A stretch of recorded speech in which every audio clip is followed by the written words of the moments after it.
Captain James Wilson stood tall in his crisp uniform, four golden stripes gleaming on each shoulder. After 15 years of flying, he had finally achieved his dream, becoming a captain at British Airways. Today marked his first flight in command of a Boeing 787 Dreamliner. The morning sun streamed through the airport windows as James walked confidently toward the flight deck. His heart beat with pride and excitement. He had worked so hard for this moment, overcoming countless obstacles along the way. "Good morning," James said, extending his hand to his new co-pilot as he entered the flight deck.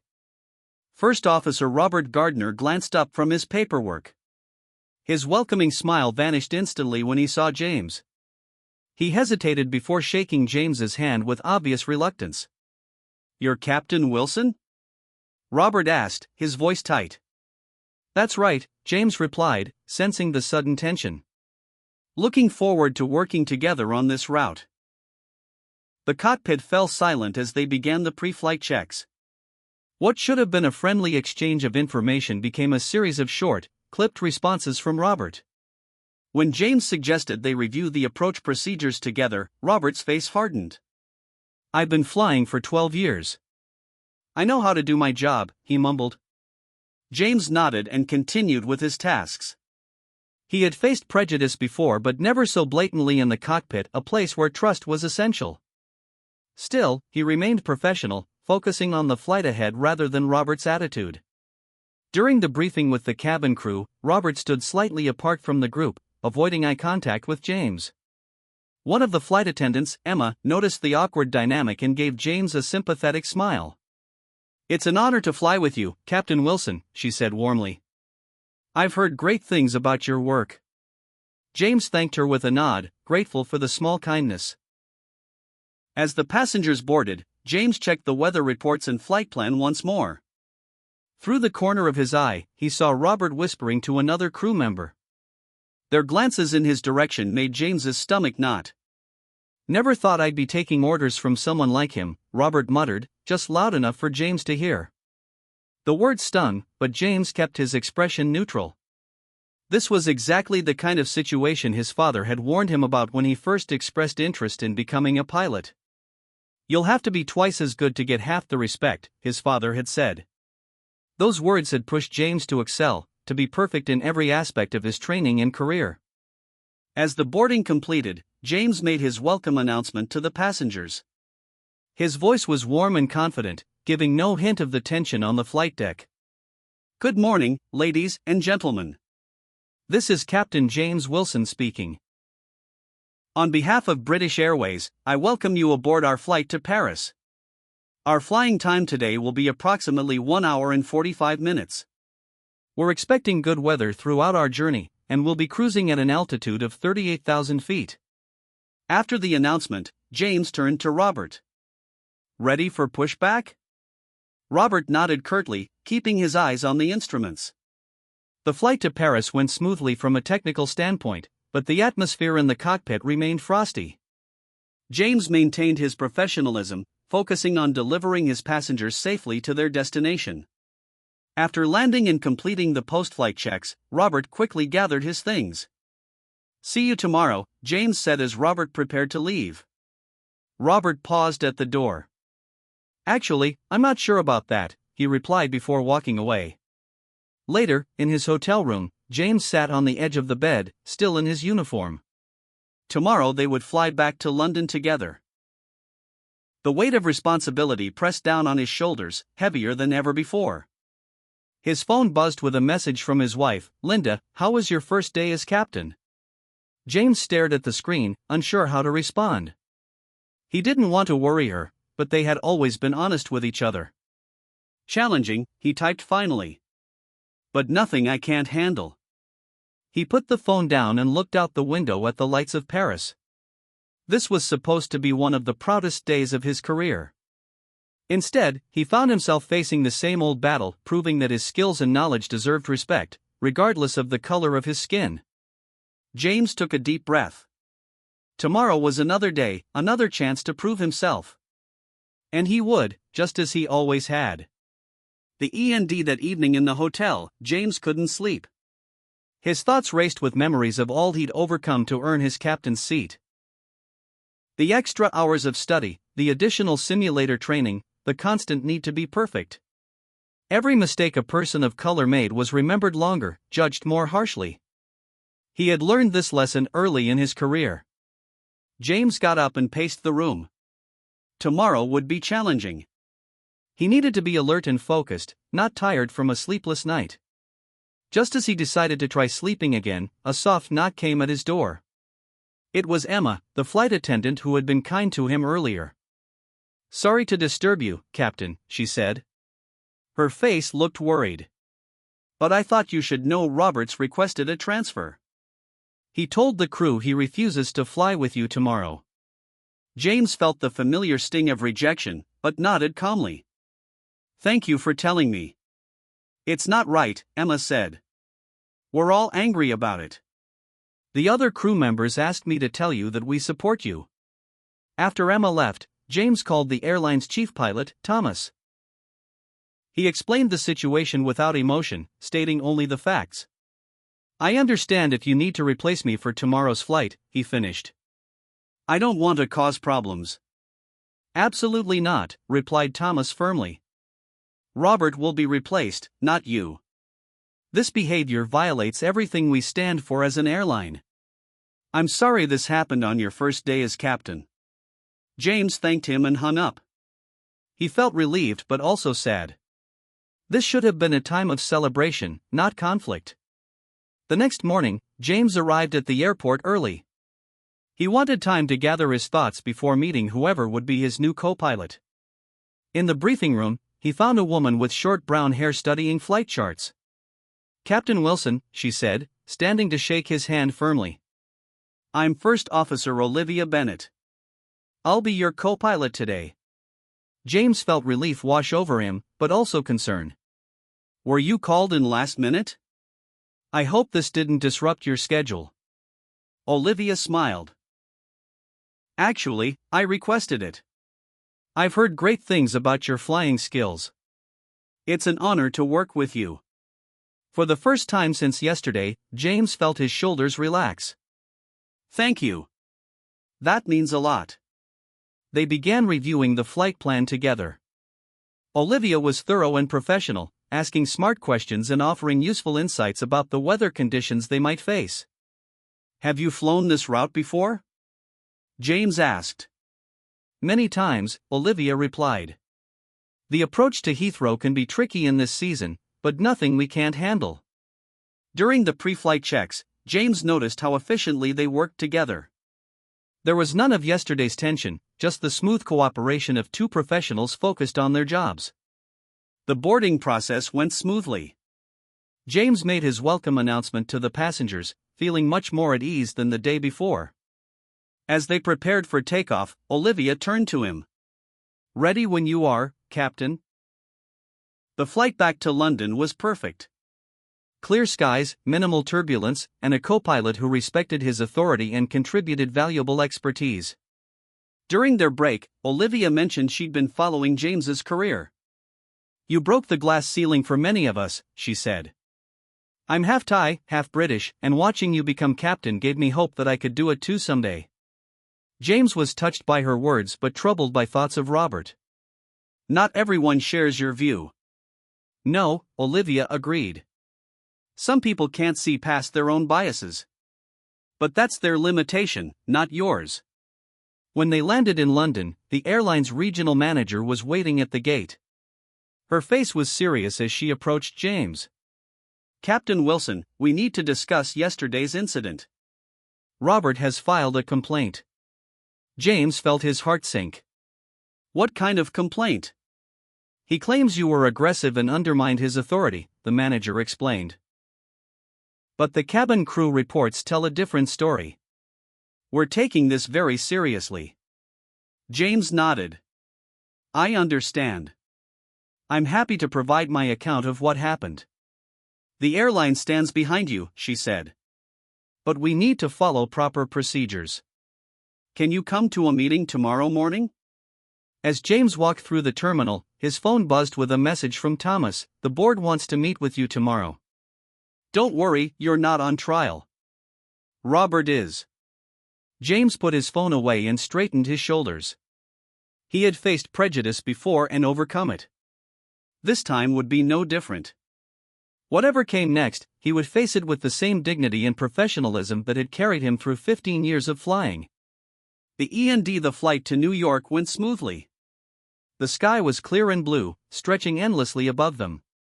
James and Olivia worked together perfectly, like they had been flying partners for years, not just hours. During their break, while the autopilot guided the massive plane over the Atlantic Ocean, Olivia brought up a topic James wasn't expecting.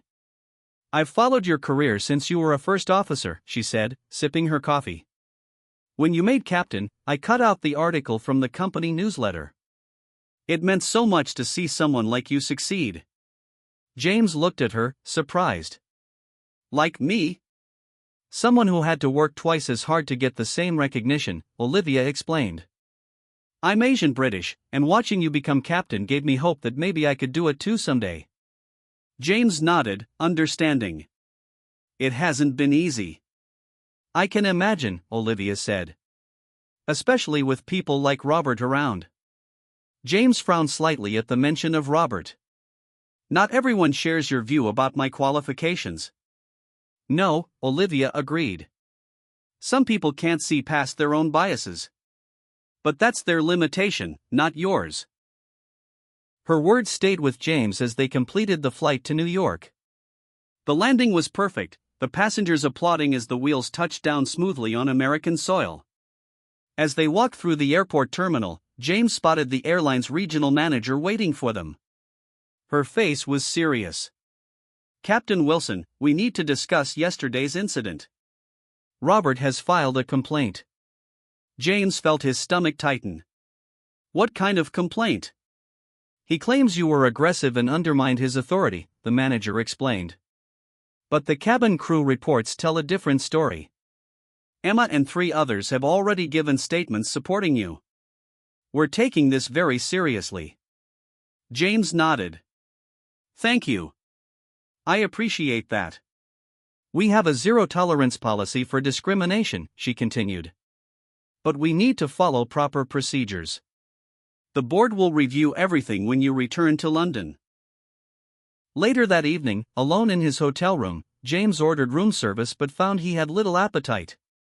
The view of the New York skyline from his window would normally have excited him, but tonight he barely noticed it. His phone buzzed with an email notification. It was from Thomas, the chief pilot. "The board wants to meet with you when you return. Don't worry, you're not on trial. Robert is." James sighed and put down his phone. He'd faced discrimination before, but never so openly in the cockpit. The cockpit was sacred ground for pilots, a place where trust was essential, where 2 people had to work together perfectly to safely carry hundreds of lives through the sky. He thought about calling his wife, Linda, but decided against it. She would be sleeping now in London, and he didn't want to worry her.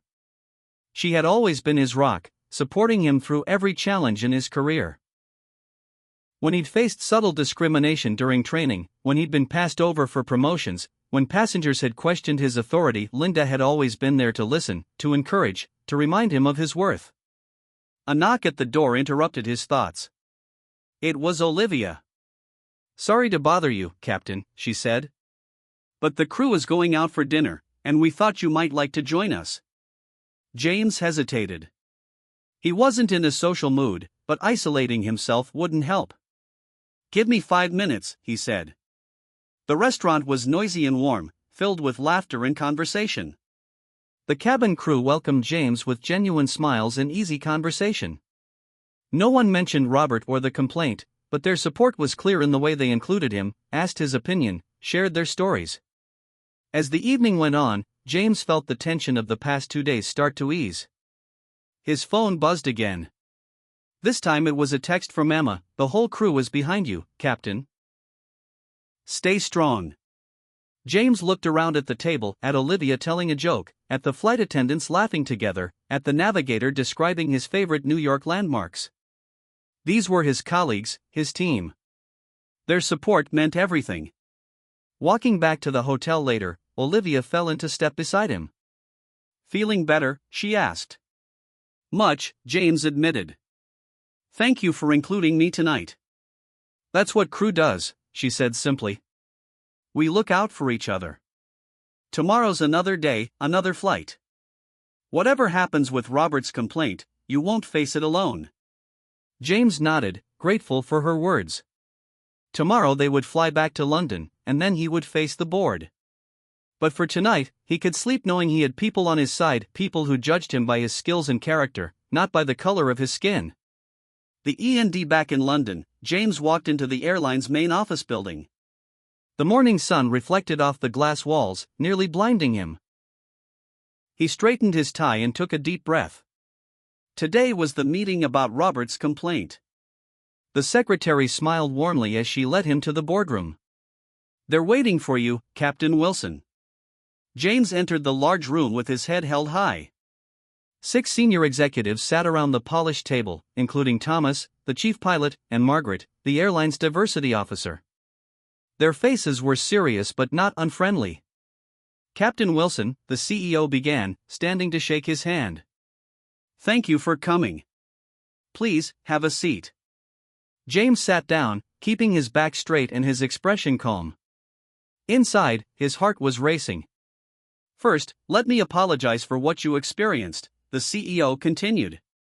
It's completely unacceptable. James nodded, surprised by the immediate support.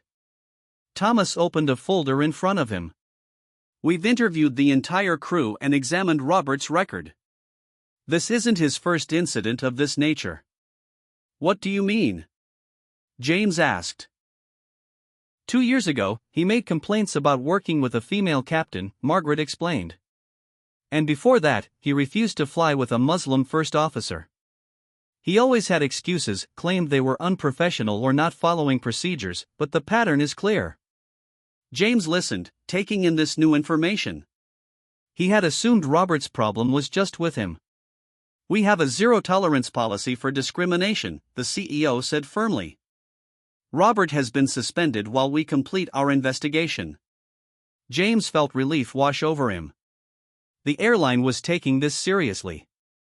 But we didn't just call you here about the complaint, Margaret said, leaning forward. We want your input on how to address these issues company-wide. James blinked in surprise. My input? You've navigated these waters your entire career, the CEO explained. Your perspective is invaluable. For the next hour, James shared his experiences and suggestions. Better training for all staff, clearer procedures for reporting discrimination, mentorship programs for underrepresented pilots, regular reviews of promotion practices to ensure fairness. As he spoke, he saw the executives taking notes, nodding, asking thoughtful questions. They were truly listening. These are excellent ideas, the CEO said when James finished. In fact, we'd like to make you part of the solution. What do you mean? James asked. We'd like you to lead a new initiative, training captains on inclusive leadership, the CEO explained. You would still fly your regular routes, but you'd also help shape how we address these issues as a company. James was stunned. You want me to lead this? Who better? Thomas said with a smile. You're not just an excellent pilot, James. You're a natural leader. The way you handled this situation shows that. As the meeting ended, the executives shook his hand one by one, thanking him for his insights and courage. James felt a weight lifting from his shoulders. For the first time in his career, he felt truly seen and valued. Outside the boardroom, Thomas pulled him aside. There's something else you should know. Robert's been suspended, but he's requested to meet with you. James frowned. Meet with me? Why? He didn't say, Thomas replied. It's entirely your choice whether to see him or not. No one would blame you for refusing.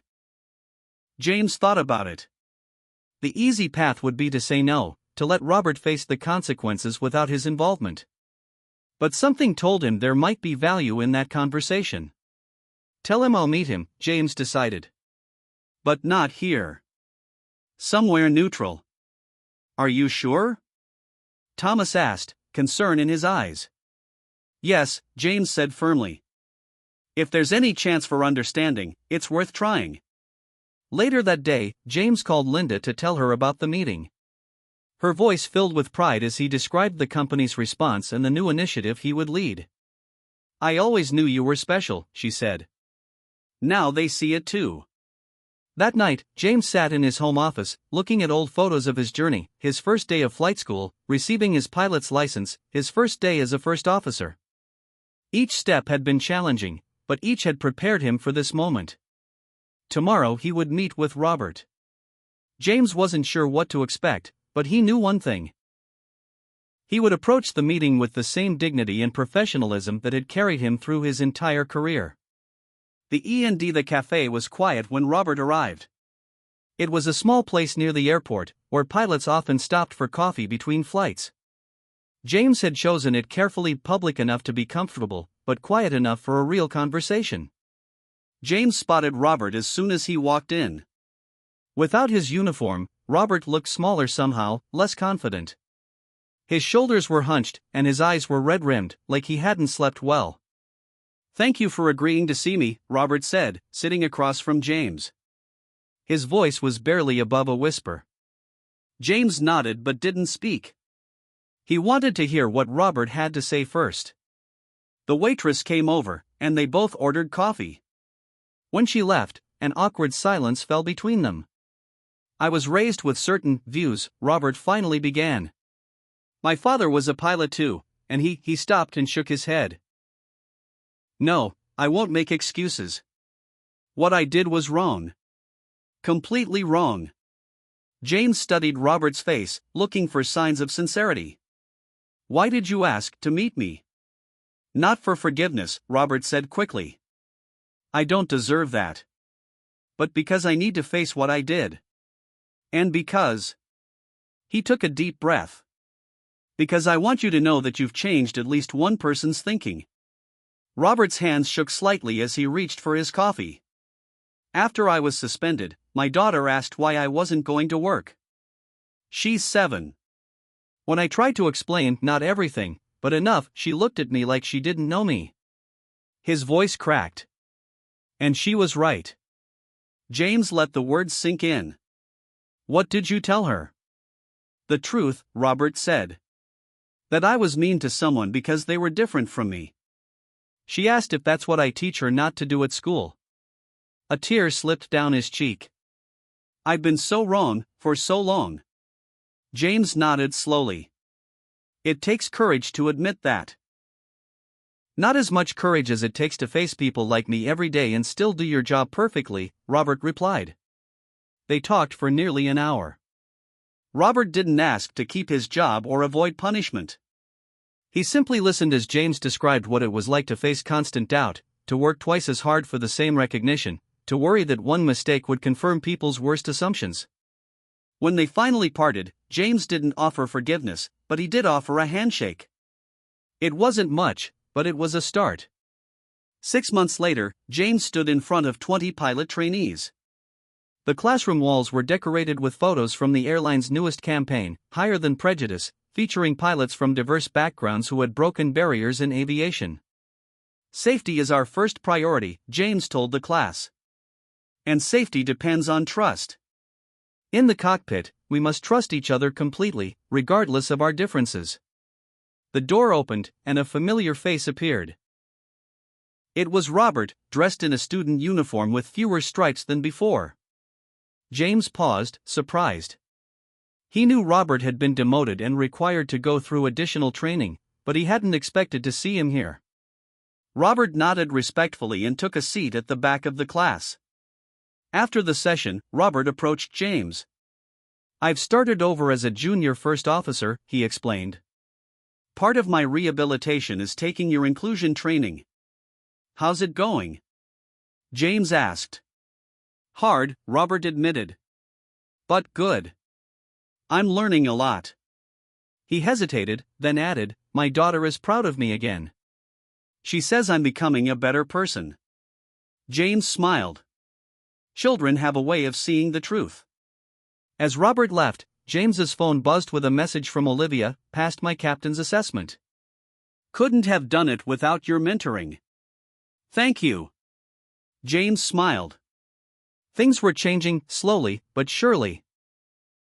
The airline now had 4 black captains, including himself, and 6 female captains. The mentorship program he'd started was showing real results. That evening, as James prepared for his flight to Tokyo, he checked the crew list. His first officer would be David, a young pilot he'd never flown with before. When they met in the briefing room, David's eyes widened with recognition. Captain Wilson. I can't believe I'm flying with you. Your story inspired me to become a pilot. James smiled warmly. Let's make it a good flight, then. As they went through their pre-flight checks, James thought about how far he'd come. The path had been difficult, but worthwhile. He had turned pain into purpose, prejudice into progress. Ready for takeoff, David confirmed. Then let's fly, James replied, guiding the plane toward the runway. Above the clouds, the sky was endless and blue, open to anyone brave enough to reach for it. The end.